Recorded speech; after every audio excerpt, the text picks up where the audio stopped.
So hello guys, welcome back. Now we are discussing the very first question from the chapter sets, and this question has been asked in your 2020 mains examination. So let's see what we have to do in this particular problem. So without wasting your much time, let's start this problem. So there is a set A जहाँ पे m elements are given to you, then there is a set B जहाँ पे आपको n elements are given, है ना, और वो आपसे बोल रहा है total number of subsets of A is 112 more than the total subsets of B, then find the value of m into n. So before this ये बहुत इजी सा लॉजिक है. पहले तो मैं आपको जरा बता दूं कि जो ये सबसेट्स की दुनिया होती है इसका मेन रोल क्या होता है. तो कोई भी जो सबसेट होता है उसमें जो टोटल नंबर होता है किसी भी सेट का, अगर आप सबसेट बनाओगे, अगर ये सेट ए है जहाँ पे अगर एलिमेंट 1 और 2 लिखे हैं तो इसके जो सबसेट बनेंगे वो बनेंगे 2 की पावर n, यानी 2 की पावर 2, कुल मिला के हुए ये 4. कौन कौन से होंगे? एम्प्टी सेट आपका होता ही है, जो सेट होता है वो अपना सबसेट बनता ही है. देन जो एलिमेंट 1 है वो अपना एक सेट बनाएगा, जो एलिमेंट 2 है वो भी अपना एक सेट बनाएगा. तो इसी लॉजिक को हमें यूज करके इस क्वेश्चन को सॉल्व करना है. ठीक है. सो अब यहाँ पे क्या है, सेट ए में m एलिमेंट्स हैं, तो जो सेट ए हमारा है अगर मैं उसके टोटल सबसेट्स की बात करूं तो वो 2 की पावर m जो होगा वो इसमें टोटल सबसेट्स आपको मिलेंगे. और वहीं अगर मैं सेट बी की बात करूं तो सेट बी में क्योंकि हमारे n नंबर ऑफ एलिमेंट्स हैं तो ये हो जाएगा 2 की पावर n.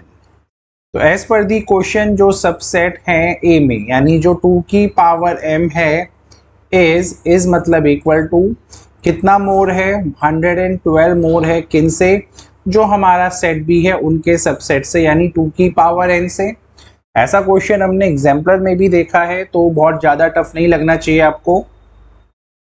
अब अगर मैं इसको यहाँ पे स्विच कर दूं तो ये हो जाएगा 2 की पावर m माइनस 2 की पावर n, और यहाँ पे अगर मैं 112 के फैक्टर्स करूँ बेटा तो आपको पता है 112 जो है वो लिखा जा सकता है. अगर मैं 2 से डिवाइड करूँ तो ये 56 आएगा, अगर मैं फर्दर 2 से डिवाइड करूँ तो ये 28 आएगा, मैं फर्दर 2 से डिवाइड करूँ तो ये 14 आएगा, मैं फर्दर 2 से डिवाइड करूँ तो ये 7 आएगा.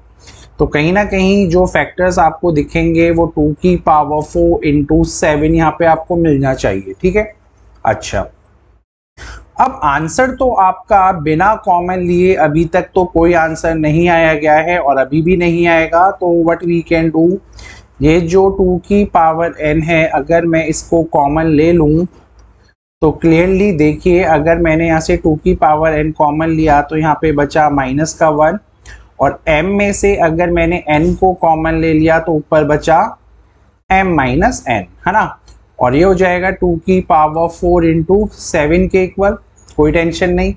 अब यहाँ पे अगर आप कंपैरिजन करोगे इनका तो easily you will find the value of n का वैल्यू आपको यहाँ मिल जाएगा 4. और जो दूसरा इक्वेशन है इसको अगर मैं अब सॉल्व करने बैठूँ तो क्लियरली 2 का power m minus n minus 1 is equals to 7 के इक्वल अगर मैं रखूं, ये अगर 1 इधर गया तो प्लस का 1 बना, ये बना 8, और 8 को बोला जाता है 2 की पावर 3. अब अगर बेसिस आर सेम तो we can compare the powers. तो it's very simple, m minus n is equals to 3. Okay. अब यहाँ पे क्वेश्चन में बहुत ज़्यादा तो सस्पेंस है नहीं. अब n का वैल्यू जो आपका था वो n का वैल्यू आपका यहाँ से 4 आया था. ठीक है. तो यहाँ से n के वैल्यू को अगर मैं 4 डालूँ और इसे दूसरी जगह स्विच करूँ तो ये यहाँ 7 हो जाएगा. ठीक है. तो फाइनली जो आपसे वैल्यू मांगा गया है m इंटू n का वो हो जाएगा यहाँ पे 7 into 4, and the final answer is nothing but 28. ठीक है.